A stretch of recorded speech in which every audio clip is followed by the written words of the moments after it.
गुरु रूपी साध संगत के चरणों में प्रणाम। राधा स्वामी।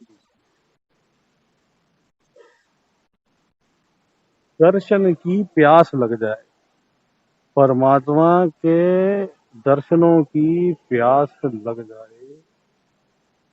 और प्यास कैसे लगेगी? जब प्रेम फूटेगा, जब जीव का स्वार्थ भाव छूटेगा, जब मालिक का हुक्म होगा। मालिक का प्रेम जो है, जो निस्वार्थ प्रेम है, वो निस्वार्थ प्रेम ही जो है जीव को उसका मुकम्मल जहां में ले जाता है। क्या एक गाना आता है ना, कभी किसी को मुकम्मल जहां नहीं मिलता, लेकिन वास्तविकता है कि मुकम्मल जहां जो है वो मालिक है। जब तक तू संसार की इच्छाओं में है तो संसार में कभी किसी को भी मुकम्मल जहां नहीं मिलता।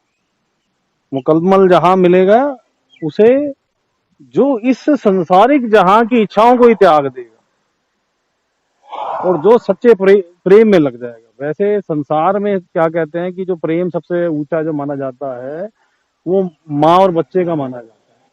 लेकिन वो भी जो प्रेम है जीव के इस उस चोले को छोड़ने पे, कौन सा चोला छोड़ने पे? जो उसका चोला है अपना मनुष्य का चोला छोड़ने पे जो है जीव को छूट जाती है। अब हमारे पिछले जन्म में कौन सी माता थी? हो सकता है हमें इतना प्रेम हो उससे, लेकिन अब हम उससे बिछड़ गए। हो सकता है माँ को बड़ा प्रेम हो, इसी प्रकार उससे पिछले जन्म में हो सकता है बहुत प्रेम हो, तो फिर वो भी मुकम्मल नहीं हुआ। तो मुकम्मल क्या है? परमात्मा का प्रेम, जिस जो सबकी माता है, जो सबके पिता है। तुम ही मात हो माता, तुम ही पिता हो, तुम ही सखा हो, तुम ही बंधु हो। परमात्मा ही माता है, परमात्मा ही पिता है, परमात्मा ही बंधु है, परमात्मा ही सखा है। सब कुछ वही है।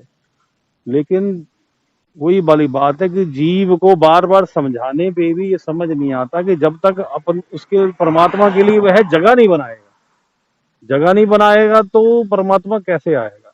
जब तक संसार तेरे मन में है तो काल ने डेरा डाल रखा है। तो काल के डेरे को जब तक हटाएगा नहीं, जब तक तू उसके डेरे से बाहर नहीं निकलेगा। काल ने जो डेरा डाल रखा है उसको तू जब तक हटाएगा नहीं तो कैसे परमात्मा को प्राप्त करेगा? काल ने संसार की इच्छाओं में के रूप में, मन के रूप में तेरे अंदर जो है डेरा डाल रखा है। मोह में के रूप में डाल रखा है, काम क्रोध लोभ मोह सबके रूप में है। कभी मजहबों के रूप में तू उनमें जुड़ा हुआ है। जुड़ने में कोई बुराई नहीं, लेकिन अटैचमेंट में बुराई है और दूसरे से नफरत करने में बुराई है। उसने तुझे, काल ने तुझे द्वेष में डाल रखा है, काल ने तुझे ईर्ष्या में डाल रखा है, काल ने तुझे लोभ में डाल रखा है। तो तू एक जगह से छूटता है, तुझे दूसरी जगह काल फंसाता है, तू दूसरी जगह से छूटता है, तुझे तीसरी जगह काल फंसाता है। काल अपना काम जो है वो करता ही रहता है, जीव को फंसाता ही रहता है। जीव बच ही नहीं पाता, जितनी मर्जी कोशिश कर ले, काल के इस जाल से वो बच ही नहीं पाता। तो जीव क्या करे भाई? मुकम्मल जहां जब तू उससे सच्ची प्रीत कर लेगा, जब तू उससे इश्क कर लेगा, जब तू स्वार्थ छोड़ देगा संसार के, जब तू हुजरा साफ कर लेगा, जब दिल को साफ कर लेगा, तो तुझे वो मिल जाएगा। और वही है प्रेम। प्रेम तो भाई ऐसा है, परमात्मा जो है सागर है प्रेम का। और प्रेम की चर्चा भी ऐसी है कि जीव पे अगर परमात्मा कृपा कर दे तो जन्मों जन्मों बीत जाएंगे, लेकिन प्रेम की चर्चा खत्म नहीं होगी। होगा परमात्मा, प्रेम भी परमात्मा की कृपा से होगा और प्रेम की चर्चा भी परमात्मा की कृपा से होगी। ये मालिक तू दया कर, अपने से प्रीत जोड़ दे, ताकि मैं तुझ में ही रमा रहूं। और ध्यान जो है परमा संसार से हटा के परमात्मा में लग जाए, वो पूर्ण गुरु मिल जाए, कामिल मुर्शिद मुर्शिद मिल जाए। तो हम मेडिटेशन में बैठते हैं।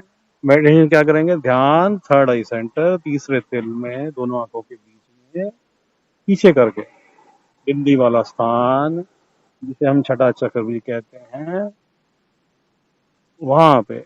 और ध्यान कहाँ पे केंद्रित करेंगे? परमात्मा में।